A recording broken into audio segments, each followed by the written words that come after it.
आज की जो हमारी वीडियो है वो बहुत इंपॉर्टेंट होने वाली है। क्योंकि आज हम आइडेंटिफाई करने वाले हैं वो कौन से टॉप 6 म्यूचुअल फंड्स हैं जिन्होंने कि मार्केट की 10 साल की करेक्शन यानी कि 2012 से लेकर 22 तक के जितने भी मार्केट के करेक्शन आए हैं उसके अंदर अपने इंडेक्स से बेटर परफॉर्म किया है। यानी कि इंडेक्स जितना गिरा है वो उतने नहीं गिरे हैं।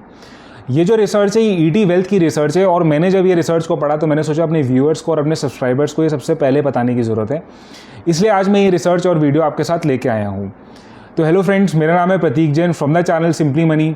और ये वीडियो स्टार्ट करने से पहले इस वीडियो के अंदर मैं आपको इलस्ट्रेशन से समझाने वाला हूँ कि मार्केट की करेक्शन की इंपॉर्टेंस क्या होती है। अगर हम दो फंड्स को देखेंगे यहाँ पे जिसके अंदर वेरिंग मार्केट करेक्शन आई है, एक में कम एक में ज़्यादा, तो उसका क्या इन्फ्लुएंस रहता है मार्केट के ओवरऑल जो उसके रिटर्न्स के अंदर। तो लेट्स से फंड ए है जिसका बेस प्राइस है 100, उसके अंदर 50% से गिरावट आई है यानी कि 50% डाउनफॉल हुआ है।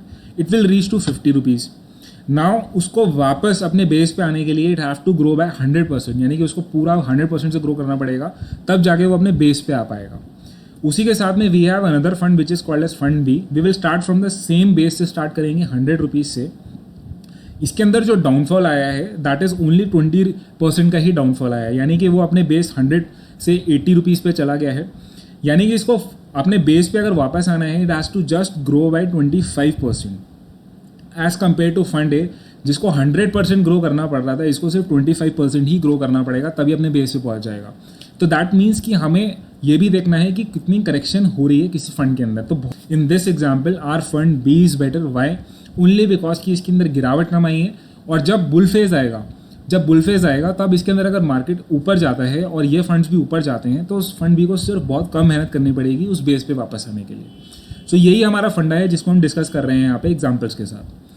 अब हम इस रिसर्च पे वापस आते हैं जो ईटी वेल्थ के अंदर मेंशन की थी, जिन्होंने क्या किया था, they started with the 648 funds. Market के अंदर जितने भी सारे फंड्स हैं उन्होंने सारे फंड्स को उठाया, सारी कैटेगरीज को उठाया, लार्ज कैप स्मॉल कैप सारी कैप्स के अंदर देखा। 648 वॉज आवर बेस जिसके अंदर हमने स्टार्ट किया। हमने इसका पूरा एनालिसिस किया है इस रिसर्च के अंदर 2012 से 22 तक, जिसके अंदर 5 मार्केट की मेजर करेक्शंस आई हैं। ज़्यादा different market conditions we have analysed over 10 years. फिर हमने इसके अंदर क्या किया है, हमने 2 टेक्निकल पैरामीटर्स भी लिए हैं, sharp ratio and Sortino ratio. तो ये बेटर आपको बताता है कि कितने रिटर्न्स आ रहे हैं रिस्क को मैनेज करते हुए। तो इसको अगर हम देखते हैं तो we have finally come to 6 funds. यानी तो फर्स्ट फंड जो इस कैटेगरी के अंदर आता है हमारा लार्ज कैप कैटेगरी का है ICICI prudential blue chip fund. यहाँ पे अगर हम कंपेयर करते हैं, हमने अगर आप देखें तो बेंचमार्क हमने लिया है निफ्टी 100, उसके साथ इस फंड की रिटर्न्स को कंपेयर किया है और हमने सारे 5 पीरियड यानी कि जितने भी मार्केट के अंदर करेक्शन आए थे, तो अगर आप देखें यहाँ पे तो मार्केट के अंदर करेक्शन आए थे, यहाँ पे बेंचमार्क रिटर्न्स के अंदर जितने भी करेक्शन थे इस फंड के रिटर्न्स और जो करेक्शन है वो काफ़ी कम है। और वही हमारा एजेंडा था कि आपको ऐसे फंड्स देखने हैं जिनके अंदर डाउनसाइड कम हो, राइट, जिसके अंदर मार्केट बेंचमार्क से कम गिरता हो। अगर हम यहाँ पे टेक्निकल पैरामीटर्स भी देखते हैं तो हमारे शार्प रेशो और सॉर्टिनो रेशो ये दोनों ही जो होते हैं इसकी वैल्यूज़ ज़्यादा होनी चाहिए। अगर हम सिर्फ वैल्यू से कंपेयर करते हैं तो हमारे कैटेगरी एवरेज यानी कि हमारा जो बेंचमार्क था उसकी जो वैल्यू है उन दोनों ही वैल्यूज़ से हमारी शार्प रेशो और सॉर्टिनो रेशो की ज़्यादा है। AUM भी काफ़ी ज़्यादा अच्छा है, 31,000 का है। दैट मीन्स कि फ़ंड के पास लिक्विडिटी भी काफ़ी रहती है इन्वेस्ट करने के लिए। और एवरेज डाउनसाइड कैप्चर यानी कि ये जो वैल्यू होती है ये 100 से कम होगी, जितनी कम होगी उतना ज़्यादा अच्छा रहता है। दैट मीन्स कि ये कितना नीचे कम गिरता है। हम ये नहीं कह रहे हैं, हम यहाँ पे अगर आप देखेंगे कि कितना रिटर्न्स आ रहा है, क्योंकि रिटर्न्स का हमारा जो फंडा है वो तो एक है ही है, बट हमें ये भी देखना है कि जो डाउनफॉल है वो कितना कम आता है। तो this is one fund. Next अगर हम फंड पे जाते हैं we have one from small cap category, that is Axis small cap. यहाँ पे हमने जो बेंचमार्क लिया है that is a Nifty small cap 250। और अगर हम रिटर्न्स देखते हैं बेंचमार्क के तो सेम अगर हम 5 पीरियड्स के अंदर 5 क्रैश के अंदर हम देखते हैं तो हमारा जो एक्सेस स्मॉल कैप फंड है वो उसके अंदर जो डाउनफॉल आया है वो बेंचमार्क से सारे फंड जो पीरियड्स हैं उसके अंदर कम आया है। Average down side capture is 50%, that is also very good. And the sharp ratio and Sortino ratio और वैल्यूज़ आर क्वाइट हाई और हमारे जो बेंचमार्क हैं उन दोनों ही वैल्यू को बीट करता है। तो थर्ड फंड जो हमारा आता है again from the large cap category, this is the ICICI prudential value discovery fund. इस फंड ने भी काफ़ी अच्छा किया है। इस फंड के अंदर अगर हम देखते हैं तो the benchmark is the Nifty 500, जिसके अंदर अगर हम सारे पीरियड्स के अंदर देखते हैं तो again we are following the same thing कि हमारा जो फंड है उसकी गिरावट काफ़ी कम आई है। AUM भी काफ़ी अच्छा है, downside capture is less than 100, वो भी बहुत अच्छा है, और शार्प रेशो और हमारा सॉर्टिनो रेशो है वो भी बहुत अच्छा है।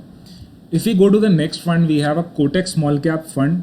कोटेक म्यूचुअल फंड के अंदर आता है। इसके अंदर again if you see the benchmark is, this is again from the small cap category, जिसके अंदर you will have a fund from Nifty small cap 250, और सारे ही फंड के अगर हम रिटर्न्स देखते हैं, यानी कि फंड का जो डाउनफॉल है वो कम आया है as compare to the benchmark. Again the AUM and the average downside capture and Sharpe ratio and Sortino ratio हम देखते हैं तो सारे ही फंड के फेवरेबल है इसके अंदर। इस अगर हम नेक्स्ट फंड देखते हैं तो again we have one fund Nippon India from the small cap category, जिसके अंदर हमारा जो बेंचमार्क है दैट रिमेन्स द सेम जैसे हमारे पास पिछली बार था, निफ्टी स्मॉल कैप 250। फंड के अगर हम रिटर्न्स की बात करते हैं तो सारे ही पीरियड्स के अंदर, सारे ही यानी कि जो क्रैशेज आए थे उसके अंदर जो डाउनफॉल आया है वो हमारे बेंचमार्क से कम आया है। AUM इसके अंदर 19,000 करोड़ का हो चुका है। Average downside capture is very good 78%, and Sharpe ratio and Sortino ratio भी हमारे फेवरेबल हैं।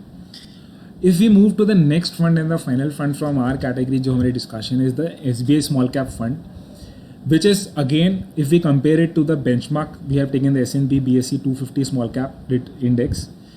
सारे ही पीरियड्स के अंदर आज जो हमने लास्ट तरीके से डिस्कस किया, फंड के जो रिटर्न्स हैं एज यू कैन सी काफ़ी ज़्यादा जो फॉल है वो हमारे बेंचमार्क से हर कैटेगरी के अंदर, हर पीरियड्स के अंदर कम है। AUM इसके अंदर थोड़ा सा ज़्यादा है as compare to the Axis small cap fund जिसके अंदर 9,000 करोड़ था, but average downside capture is absolutely good कि 51% है। ये हमारे टॉप 6 म्यूचुअल फंड्स हैं जिसके अंदर फंड मैनेजर्स ने डिफरेंट स्ट्रैटेजीज को यूज़ किया है। किसी में लो बीटा स्टॉक्स हैं, किसी के अंदर वो मोमेंटम को चेज नहीं कर रहे हैं, किसी के अंदर वो लिक्विडिटी ज़्यादा रखते हैं जिसमें वो मार्केट के अंदर सही टाइम पे इन्वेस्ट कर पाते हैं।